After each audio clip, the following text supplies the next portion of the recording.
Merci à vous, Tam, pour toutes ces précisions. Et on va s'intéresser à un autre aspect de la loi Elan. Il s'agit des mesures concernant la loi littorale. Là aussi, le Sénat a voulu l'assouplir hier. Retour sur la séance avec Julie Hulin. En 1986, la loi littorale avait été adoptée à l'unanimité. Objectif, préserver les rivages de l'appétit des bétonneurs. 30 ans après, les sénateurs veulent l'assouplir tout en se défendant de l'affaiblir. Il s'agit, d'une manière limitée, en protégeant ce bien commun, de faire en sorte que, sans être sur le rivage, sans avoir vue sur la mer, à l'intérieur de hameaux déjà construits, sur des terrains qui sont séparés par 2 constructions existantes, on puisse désormais construire. Allusion faite aux fameuses dents creuses. Les députés ont déjà assoupli la possibilité d'y construire. Le Sénat veut aller plus loin en autorisant la construction d'installations nécessaires aux cultures marines, notamment la production d'huîtres. Levée de bouclier des sénateurs écologistes et du gouvernement. En rajoutant valorisation locale, on sait très bien qu'on risque d'avoir des projets de restaurants qui s'inventeront une activité ostréicole ou agricole à côté pour justifier le restaurant. Et je pense que là, on franchit une ligne par rapport à ce que le gouvernement a voulu faire. Pourtant, le 21 juin dernier, Emmanuel Macron, en visite à Quimper, avait exprimé aux élus locaux sa volonté d'éliminer ce qu'il nommait les aberrations de la loi littorale. La rapporteure du projet de loi au Sénat ne s'est pas privée de rappeler ses engagements. Voilà, nous on voulait simplement faire qu'il y ait une certaine cohérence entre ce qu'a dit le président de la République à nos collègues sénateurs et la réponse qui ne semble pas être la même du gouvernement.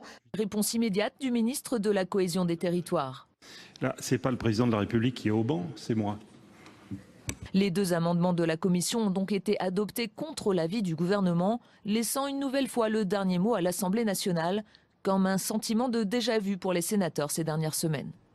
Et pour parler de ce vote du Sénat, mes 2 invités, Michel Vaspart, bonjour, merci d'être avec nous, sénateur LR des Côtes-d'Armor, et face à vous, Henri Cabanel, bonjour, sénateur socialiste de l'Hérault. Il y a des aberrations dans cette loi littorale, Michel Vaspart. On sait que votre amendement, ça a été rappelé concernant ces fameuses dents creuses, a été adopté hier. Oui, alors, il y a des aberrations, non pas dans la loi littorale.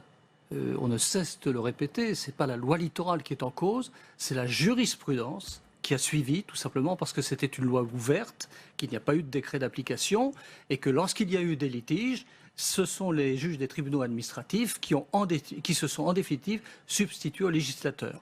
Pendant un certain nombre d'années, il n'y a pas eu de difficultés particulières parce qu'il n'y avait pas eu beaucoup de litiges. Et puis il y a une douzaine d'années, les litiges ont commencé et on s'est retrouvé, si vous voulez, avec d'une part des jurisprudences contradictoires et d'autre part des blocages dans un certain nombre de sujets, notamment pour les dents creuses, notamment pour les professionnels. La question d'affaiblir cette loi littorale, mais il fallait quand même la modifier, c'est ce que vous dites? Alors, c'est hors de question d'affaiblir la loi littorale. Par contre, à mon avis, nous manquerions à notre devoir de législateur si nous laissions les choses en l'état. Votre réaction, Henri Cabanel, est-ce que c'est un mauvais signal aussi qu'on envoie aux associations de protection de l'environnement?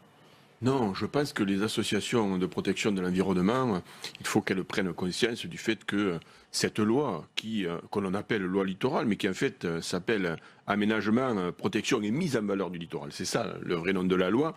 Donc dans aménagement, effectivement, il y a la possibilité de pouvoir aménager ces territoires. Donc il est un fait certain que ça ne peut pas être ou noir ou blanc.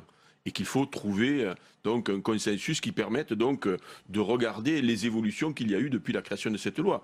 Parce qu'il y a pas mal de choses qui ont changé, que ce soit au niveau environnemental, au niveau économique et au niveau, surtout, un des premiers enjeux, vous étiez favorable la sécurité. au comblement des dents creuses comme ça a été proposé? Moi, personnellement, j'y étais assez favorable, même si on a toujours peur que certains puissent abuser de la situation.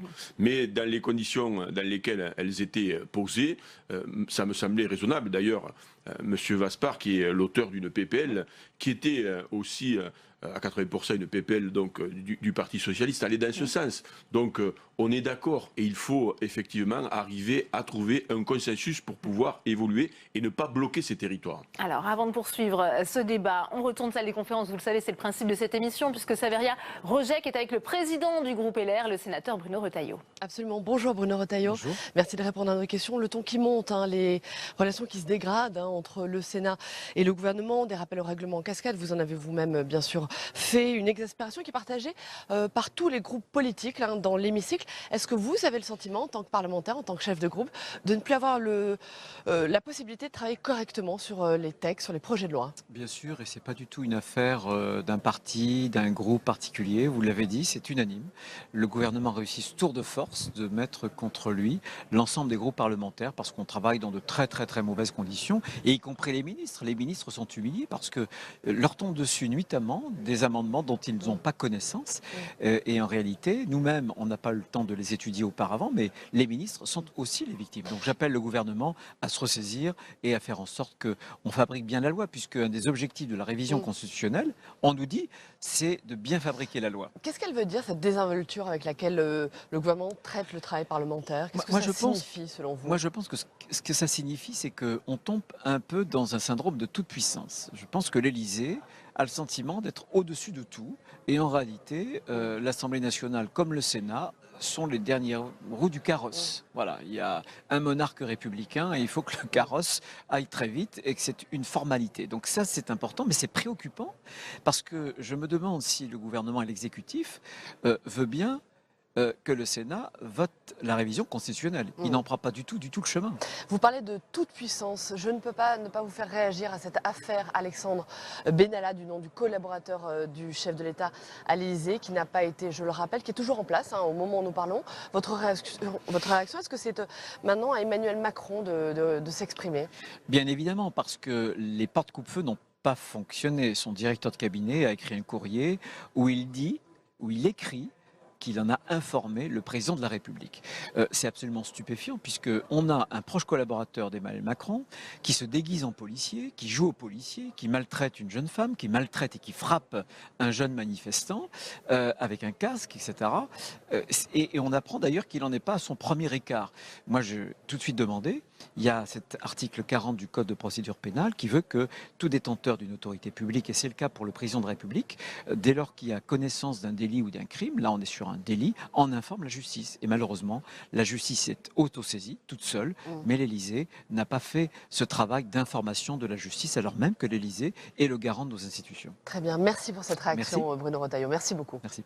Merci à vous, Saveria. On continue le débat en plateau avec vous, Michel Vaspart. Est-ce que vous diriez qu'il y a justement une bonne entente sur la question de la loi littorale? On a entendu des débats un petit peu secs parfois entre Jacques Mézard et la rapporteure hier au Sénat. Écoutez, oui, parce qu'on sait que le gouvernement, quels que soient d'ailleurs les ministres, ne souhaitait pas toucher à cette loi littorale.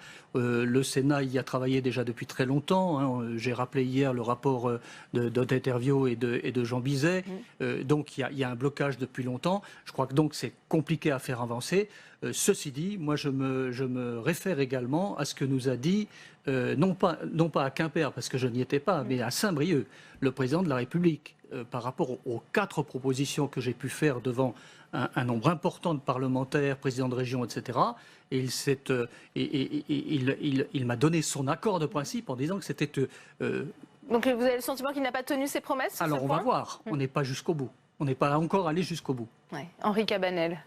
Oui, je pense que on est tous d'accord sur cette loi, sur le socle de cette loi, et que personne ne veut bouger sur tous les bancs, que ce soit à l'Assemblée nationale ou ici au Sénat.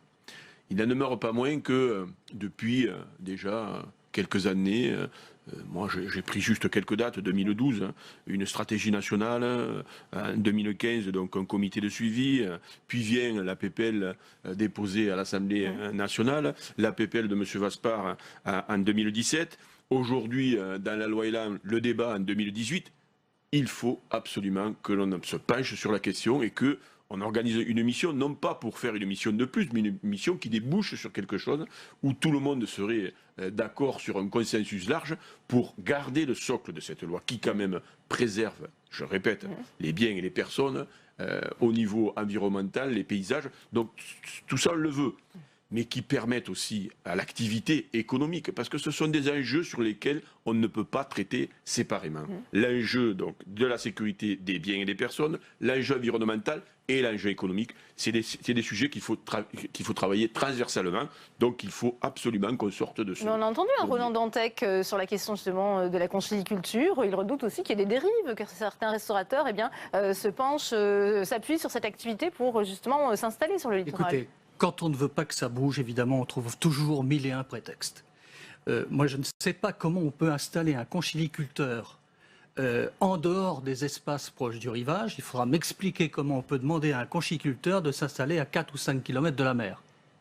Puisque les espaces proches du rivage, ce n'est pas la bande des 100 mètres. Ça peut aller beaucoup plus loin, quelquefois jusqu'à 2-3 km, suivant la configuration des lieux.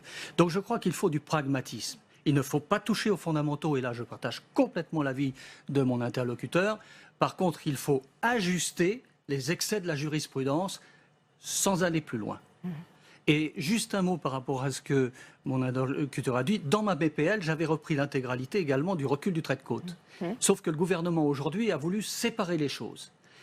Dans la loi Elan, il y a un allègement de la jurisprudence, de la loi littorale, et il y aura un texte qui viendra, je ne sais pas exactement quand, sur le recul du trait de côte. C'est dommage qu'on n'ait pas traité les deux en même temps. Ça, je partage tout à fait cet avis. Bien, merci à vous, Michel Vaspart. Merci, Henri Cabanel. Je vous laisse rejoindre l'hémicycle puisque les questions d'actualité vont bientôt débuter. On va d'ailleurs retrouver